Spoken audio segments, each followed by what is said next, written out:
In today's video, I am going to teach you how to keep and move element in frame Figma. If you've ever dragged a layer and suddenly watched it jump out of its frame onto the canvas or into another frame, this walkthrough will help you move with confidence and keep everything neatly organized. First, open your design so you can see the frame and the element you want to move. Make sure the element is actually inside the frame in the Layers panel, so we're starting from a clean state. With your file open and the element selected, you are ready for the most important technique in this video. While you are dragging the element, hold the spacebar. Keep it held down the entire time you move the element. This simple press and hold prevents the element from popping out of its current frame, even if you drag it beyond the frame's visible edges.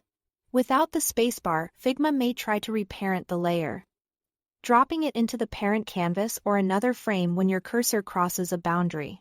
Holding spacebar tells Figma to keep the element inside its original frame, preserving your structure. A quick tip here, press and hold spacebar after you begin the drag. And don't release it until you've placed the element exactly where you want it. If you let go mid-drag, you may see that jump out of the frame. Now, let's talk about visibility when you move elements outside a frame's visible area. If you intentionally shift an element beyond the frame's visual box but still want it to remain part of the frame's layer hierarchy, make sure Clip Content is unchecked on the parent frame. Select the frame, look to the Design panel on the right, and find the Clip Content setting.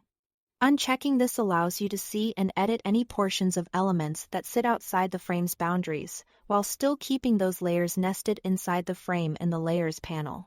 It's especially handy when you are positioning off-screen elements for animations, scroll effects, or just experimenting with layout without losing the connection to the frame.